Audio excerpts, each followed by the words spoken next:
155 155 থাকে ডাইরেক্ট আমি এয়ারপোর্ট থেকে আমরা চলে পাঠাই টঙ্গলিও যেতে হবে না আর আদার প্রাইভেট ট্যাক্সিও ভাড়া দিতে হবে অনেক কম খরচে ডাইরেক্ট পাঠাই তোমার বাসায় যেতে হবে না সেই লোকেশনে আমরা বলে দেবো যে কোথায় যেতে হবে।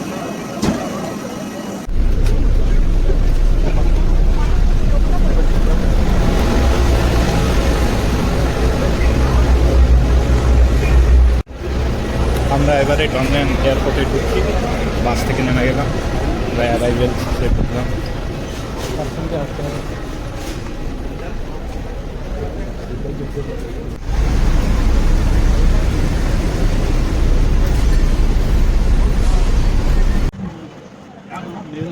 আমরা এয়ারপোর্ট গেট নাম্বার 2 থেকে বেরিয়ে মসজিদ টার্মিনালে যাবো, ওইখান থেকে আমরা পাটায়ার বাস করে যাবো। এখান থেকে মাত্র 30 মিনিট, কোনো চাপ নেই।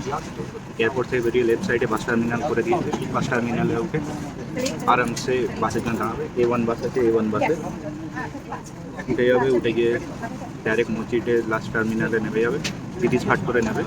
30 ঘাট মানে ওই ইন্টু 2.5 একটা অ্যাপ্রক্স ক্যালকুলেশন করে নেবে, ওরকম একটা কতটুকু লাগবে ওইখান থেকে পাঠায়। অথবা আমাদের এয়ারপোর্টের ভিতরেই একটা কাউন্টার আছে যেটা 6:30 থেকে বাস, কিন্তু ওদের লিমিটেড সিট আছে, একটা বাস বেরিয়ে গেলে আবার 10টার সময়। তো ইটস বেটার ডাইরেক্ট আমরা এই বাস টার্মিনালে চলে আসলে বেটার।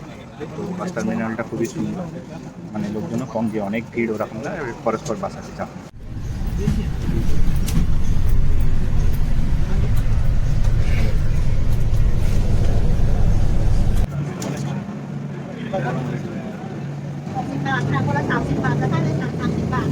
আমাদের বাস ছেড়ে দিয়েছে এয়ারপোর্টের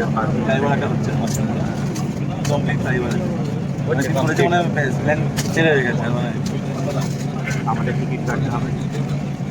বাসে টিকিট কাটতে মেশিনটা হচ্ছে একটু